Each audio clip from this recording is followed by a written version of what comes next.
Doctor Murali ஒயிட்டின்ற நம்ம இந்த சேனலில் உங்கள் அனைவரையும் மறுபடியும் வரவேற்பதில் எனக்கு மற்றற்ற மகிழ்ச்சி. கொரோனா திரும்பி வந்து விட்டது. Corona is back. நான் திரும்பி வந்துட்டேன்னு சொல்லு அப்படின்னுது கொரோனா.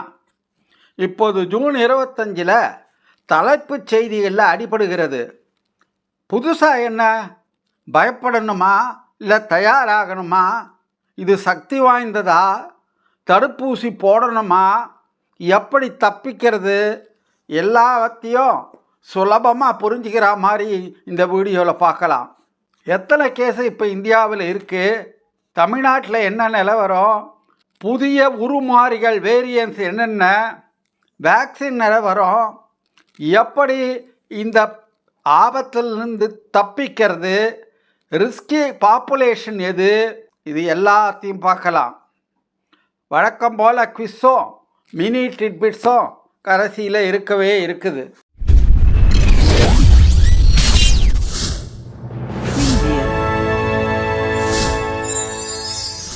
June 9 active cases 6491. 378லேருந்து 400 கேஸுக்கு ஒரு நாளைக்கு ரிப்போர்ட் ஆகுது. அதிகபட்ச ஆக்டிவ் கேசஸ் கேரளாவில் தான் 1950, குஜராத் 822, வெஸ்ட் பெங்கால் 693, டெல்லி 686, மகாராஷ்டிரா 595. இதுக்கெல்லாம் பார்க்கும்போது நம்ம தமிழ்நாடு எவ்வளவோ பரவாயில்ல, 213 கேஸுங்க. அதே மாதிரி இங்கே டெத்தும் பெருசாக ஒன்றும் கிடையாது. இந்த விழுப்புரத்தில் நிகழ்ந்த மரணம் அவங்களுக்கு இணை நோய்கள் நிறைய இருந்துதான், அதனால் நிகழ்ந்த மரணம். பியூர் கொரோனா மட்டும் இல்லை அப்படின்றாங்க. 42 வயது ஆண்மகன். புதிய உருமாறிகள் என்னென்ன இப்போ அப்படின்னு பார்த்தா, முக்கியமாக NB1.8.1 என்ற புதிய சப்வேரியண்ட் வந்திருக்குது. இந்த அலையை உண்டாக்குது. இந்த சப்வேரியண்ட் ஆனது இந்தியா, ஆசியா ஃபுல்லாக, அமெரிக்கா எல்லா இடத்துலையும் பரவுது. இதெல்லாம் போன கொரோனா இருந்தத COVID-19 டைமு அந்த அலையில் மேக்சிமம் இருந்த JN1 வேரியண்ட் தான் இப்போ இருக்க கொரோனா NB1.8.1. கூடயே சில கேஸுகள்லாம் L.7 வேரியண்ட்டும் இருக்குது. இது கொஞ்சம் குறைவு. எல்லாமே இந்த ஓமைக்ரானுடைய வேரியன்ட்ஸ். அறிகுறிகள் என்னென்ன?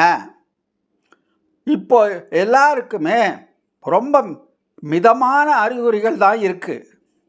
ICMR சொல்லுது, ஒன்றா ஏசிம்டமேட்டிக் அறிகுறிகளே இல்லை, அல்லது இந்த சீசனல் ஃப்ளூ கோல்டு மாதிரி தான் மைல்டாக இருக்குதுன்னு. WHO இந்த வேரியன்ஸை 2 விதமாக பிரிச்சிருக்கு. ஒன்று தீவிரம் ஜாஸ்தி உள்ளது, கவலைப்பட வேண்டியது. 2 சும்மா பார்த்துட்டு இருந்தால் போதும், அப்சர்வேஷன், கவலைப்பட வேண்டியதில்லைன்னு. Variants under monitoring, variants of concern. என்னென்ன சிம்டம்ஸ்? 1 வழக்கம் போல் காய்ச்சல், சளி, இரும்பல் எல்லாம். 2 இப்போ இருக்க கொரோனாவில் தொண்டை வலி, தொண்டை எரிச்சல், தொண்டை கரகரப்பு ரொம்ப முக்கியமாக இருக்குன்றாங்க எல்லா கேஸுக்கும். 2 நாளைக்கு அடித்து போட்ட மாதிரி படுக்கையை விட்டு கூட எழுந்துக்க முடியல டாக்டர்னு. சிவியர் அசரிக்க, tiredness, fatigue. 4 loose motion, nausea, வாந்தி. 5 வெகு குறைவான கேஸுகளில் வாசனை உணர்வு குறைஞ்சிருக்கு. இந்த அறிகுறிகள் எல்லாம் 4லேருந்து 5 நாட்கள் தொடர்ந்து குணமாகாமல் இருந்து, கூடவே மூச்சு விடுற சிரமம் இதெல்லாம் ஆரம்பித்தா உடனே டாக்டர்கிட்ட போக வேண்டியதுதான். ஹை ரிஸ்க் யார் யாருக்கு அதிக ஆபத்து அப்படின்னா, வயசானவங்களுக்கு 60 வயசுக்கு மேலே, pregnant woman, immunocompromised individuals, இணை நோய்கள் இருக்கவங்க, இவங்களுக்கெல்லாம் வரும் ஆபத்து அதிகம். இப்போ தடுப்பூசியை பற்றி கொஞ்சம் பார்க்கலாம். முந்தி போட்டால் மாதிரி மாஸ் வேக்சினேஷன் எல்லாருக்கும் பிடிச்சி ஊசி போடணுமா? வேண்டியதில்லை. போன தடவை 220 கோடி வேக்சின் டோஸ் போட்டோம் இந்தியாவில். இந்த தடவை அது மாதிரிலாம் தேவையில்லை. 12 வயசுக்கு மேலே இருக்க பாப்புலேஷனுக்கு மெஜாரிட்டி இந்தியாவில் வேக்சினேஷன் போட்டாச்சு போன தடவை. இந்த போன தடவை போட்ட ஊசி கூடையே வந்த கொரோனா இதெல்லாம் தேவையான அளவு இம்யூனிட்டியை மக்களுக்கு கொடுத்துருக்கு. இப்போ இருக்க நிலவர பிரகாரம் எக்ஸ்பர்ட்ஸ் என்ன சொல்கிறாங்க அப்படின்னா, ட்ராவல் பேன் வேண்டியதில்லை, தாராளமாக பிரயாணம் செய்யலாம். லாக்டவுன் வேண்டவே வேண்டாம், குவாரண்டைன் வேண்டாம், பயப்பட தேவையில்லை, முன்னெச்சரிக்கை மட்டும் போதுமானது அப்படின்னு WHO எக்ஸ்பர்ட் சௌமியா சுவாமிநாதன் சொல்கிறாங்க. 2025 கொரோனாவால் இறந்தவங்களை விட இன்ஃப்ளூயன்ஸானால் இறந்தவங்க தான் அதிகம். அந்த அளவு ஒன்றும் பயமில்லாத கொரோனா இப்போ இருக்கிறது. போன தடவை நம்ம பார்த்ததை கம்பேர் பண்ணும்போது இப்போ இருக்க கொரோனா சும்மா ஜுஜுபி. அட்வைஸ் என்ன அறிவுரைகள்?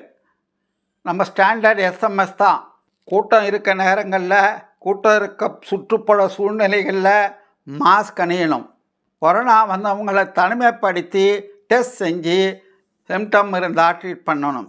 ஹேண்ட் வாஷிங், ஹேண்ட் சானிடேஷன் ரொம்ப முக்கியம். சோப் அண்ட் வாட்டரில் கழுவுறது தான் தலை சிறந்தது. கொரோனா இருக்கவங்களுக்கும் நமக்கும் கொஞ்சம் டிஸ்டன்ஸ் கீப் பண்ணுறது நல்லது. அதனால் எப்போவுமே கூட்டம் இருக்க இடங்களுக்கு போகாமல் இருந்து ஒரு டிஸ்டன்ஸை மெயின்டைன் பண்ணுறது நல்லது. முக்கியமாக கொரோனா கூடயே இருந்து நம்ம வாழ பழகிக்கணும். ஆரோக்கியமான உணவு முறை, வாழ்க்கை முறை போதுமானது. குவிஸ் கேள்விகள். இப்போ கரண்ட்டாக எந்த ஸ்டேட்டில் கொரோனா அதிகம் இருக்குது? மகாராஷ்டிரா, கேரளா, குஜராத், டெல்லி. போன வார குவிஸின் விடை மேக்ஸிலரி சைனஸ். மினி ட்ரிட்பிட்ஸ். மே 25 ஒரு ஆராய்ச்சி அறிக்கை கூறுது, ரெகுலராக வைட்டமின் டி சாப்பிட்றவங்களுக்கு 30% கொரோனா வரும் வாய்ப்பு கம்மியாக இருக்குன்னு. சூரிய வெளிச்சமும் சப்ளிமெண்ட்ஸும் சேர்ந்தால் வலுவான நோய் எதிர்ப்பு சத்து உருவாகுது. இவ்வளவு நேரம் இந்த வீடியோவில் இணைந்து பார்த்தமைக்கு மிகவும் நன்றி. கொரோனா நம்முடன் இருக்குது. நம்ம விஷயங்கள் தெரிந்தவர்களாக இருந்து சில சுலபமான முன்னெச்சரிக்கை நடவடிக்கைகளை எடுத்தால் நான் சேஃபாக இருக்கலாம். உங்களுக்கு ஏதாவது சந்தேகம் இருந்தால் கமெண்ட் பாக்ஸில் போடுங்க. குவிஸுக்கான விடையையும் போடுங்க. எவ்வளோ பேர் சரியாக போடுறீங்கன்னு பார்க்கலாம். இந்த வீடியோவானது மெடிக்கல் எஜுகேஷன் பர்பஸுக்காக தயார் செய்யப்பட்டது.